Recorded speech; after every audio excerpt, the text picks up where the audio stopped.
शामिर, मुझे ये बताएं कि इस वक्त कराची में पुलिस के पास कितनी मोबाइल्स हैं? पुलिस की मोबाइलों की बात की जाए ना तो कराची में तकरीबन 108 थाने हैं।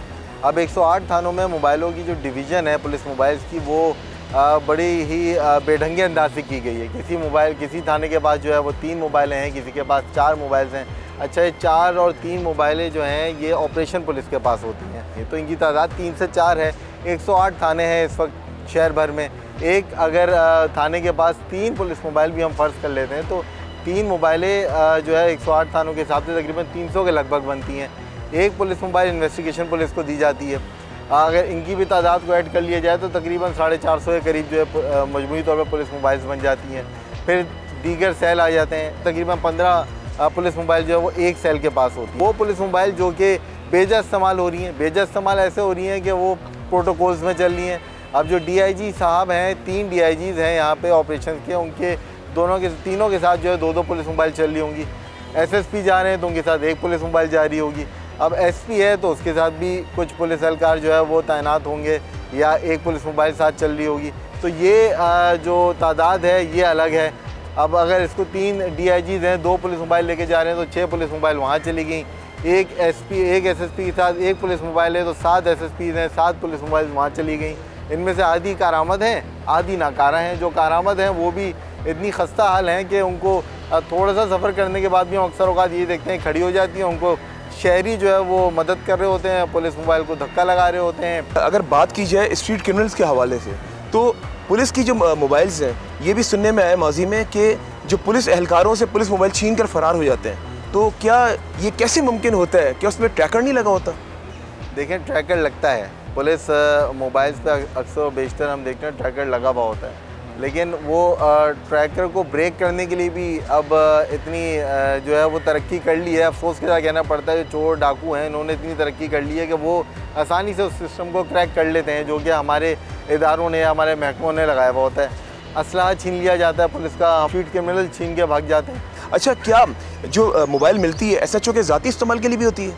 पुलिस मोबाइल से लेके पुलिस एहलकारों तक अफसोस के साथ कहना पड़ता है पुलिस अफसरान सबको अपने इस्तेमाल में लाते हैं। अभी रिसेंटली कुछ अर्से पहले एक SP को जो है वो उनसे काफ़ी जो है वो पूछगछ भी की गई आला हुकाम की जानिब से।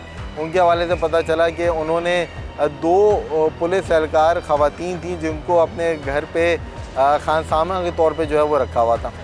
तो उनसे भी उन पुलिस एहलकारों को भी दोबारा आला हुकाम ने नोटिस लेते हुए उनको जो है वो दोबारा उनकी पोस्टों पे जो है वो तैनात किया है। पुलिस मोबाइल्स का भी कुछ ऐसा ही है कि ना सिर्फ वो बच्चे लाने ले जाने में इस्तेमाल हो रही होती है, बल्कि अक्सर तो हमने अब ये इस तरह की वीडियोस भी देखी जो जहाँ पे उनको टिकटॉक बनाने के लिए इस्तेमाल किया जा रहा होता है। कुछ अर्से पहले डिस्ट्रिक्ट सेंट्रल में ही मूसा कॉलोनी है, वहाँ की एक वारदात सामने आई थी। वहाँ पे जराइम पेशा अफराद को पुलिस मोबाइल इस्तेमाल करते हुए देखा गया था, जिस पर पुलिस ने एक्शन भी लिया था। उन दोनों को दोबारा से गिरफ्तार भी किया था। वो मुल्ज़िमान थे जो कि जेल जाके वापस आ चुके थे, उन पर केसेस चल रहे थे ऑलरेडी। सुना है कि पुलिस मोबाइल्स और सिंध सेक्रेटरीट की गाड़ियाँ रेंट पर भी दी जाती हैं। देखिए, पुलिस मोबाइलों का बेजा इस्तेमाल तो आम हो गया है। शादी ब्याह पे लोग जो है अपने प्रोटोकॉल के लिए पुलिस एहलकारों को जो है साथ लेके जाते हैं, और वही पुलिस जो है सिक्योरिटी फराम कर रही होती है, जिसका काम ये होता है कि जो अगर कोई ऐसी एक्टिविटी हो रही हो जहाँ पे कानून को हाथ में लिया जा रहा हो तो उसको रोके। उन्हीं शादी ब्याह में इसी तरह की एक्टिविटीज़ में हम देख रहे हैं कि हवाई फायर भी हो रही है, वहीं पे वही पुलिस मोबाइल जो है उन्हीं को गार्ड भी कर रही है, सिक्योरिटी भी फराम कर रही है। ये तो एक अलग चैप्टर हो गया कि पुलिस मोबाइल शहर में किस तरह इस्तेमाल हो रही है।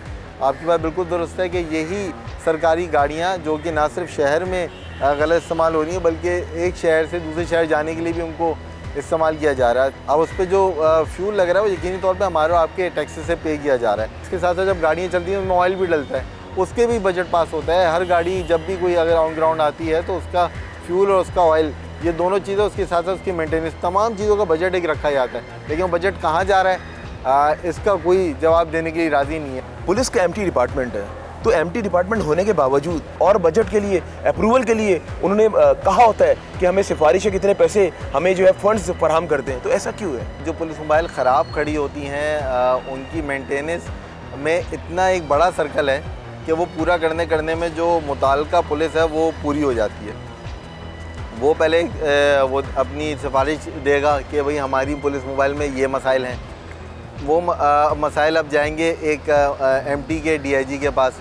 अब वहाँ से वो अप्रूवल होगी, अप्रूवल के बाद वो जाएगी बजट के लिए कि भाई इस पर इतना बजट है, हम इतना दे सकते हैं। वो बजट आएगा फिर मुताल्लिका थाने के पास या फिर एमटी के उस मुताल्लिका अफसर के पास, मोटर एंड ट्रेनिंग के, फिर वो बजट जो है पुलिस मोबाइल पे लगाएगा। अब ये सारा गेम इस बजट का ही होता है। इस बजट में सारी हेर फेर होती है कि ये बजट अप्रूव कौन कर रहा है, कितना अप्रूव कर रहा है, वो बजट लग कितना रहा है, लग भी रहा है, नहीं लग रहा। ये बहुत सारे सवालात हैं जो इन गाड़ियों की मेंटेनेंस से लिंक्ड हैं। अवामी टैक्स से नेमतुल्लाह खान साहब के ज़माने में ग्रीन बसें मिली थी, वो अब कहाँ पर है? अच्छा, हम देखते ये हैं कि जब भी हुकूमत चेंज होती है तो वो हमेशा अपनी साबका हुकूमत के जो ऐसे प्रोजेक्ट्स होते हैं जिनमें उनकी सताइश की जारी होती है, उनकी तारीफ़ की जारी होती है, उन प्रोजेक्ट्स को किसी न किसी तरह करके लेट डाउन करती है। इसी तरह नेमतुल्लाह खान साहब के दौर में जो ग्रीन बस आई उसका भी ऐसा ही हुआ। ना सिर्फ वो ग्रीन बसेस गायब हो गई बल्कि उनके लिए जो बड़े बड़े डिपो बनाए गए थे जहाँ पे वो ग्रीन बसेस जो है वो खड़ी होती थी, अब वो भी गायब हैं। उन ग्रीन बसेस जो आई थी वो भी खंडर हो गई हैं। केएमसी और इन इदारों की भी कुछ ऐसे मकामात हैं जहाँ पे इनकी वो गाड़ियाँ जो ये लोग ख़रीदते हैं, इनमें एम्बुलेंसेस भी आ गई, इनमें वो ट्रक्स भी आ गए जो कि सफाई के लिए इस्तेमाल होते हैं, वो फायर ब्रिगेड्स के ट्रक्स भी आ गए जो कि आग बुझाने के लिए इस्तेमाल होते हैं, वो बसेस भी आ गई जिनको ख़रीदा जाता है आवाम के लिए, पब्लिक ट्रांसपोर्ट। वो जब खस्ता हाल हो जाती है तो उनको वहाँ पे खड़ा कर दिया जाता है, कोई पूछने वाला नहीं होता। और अफसोस के साथ कहना पड़ता है कि इतनी हालात बुरे हो जाते हैं, वहाँ पे सिक्योरिटी भी फराहम नहीं की जाती कि उन गाड़ियों को उनमें से उनके पुर्जे चोरी कर लिए जाते हैं।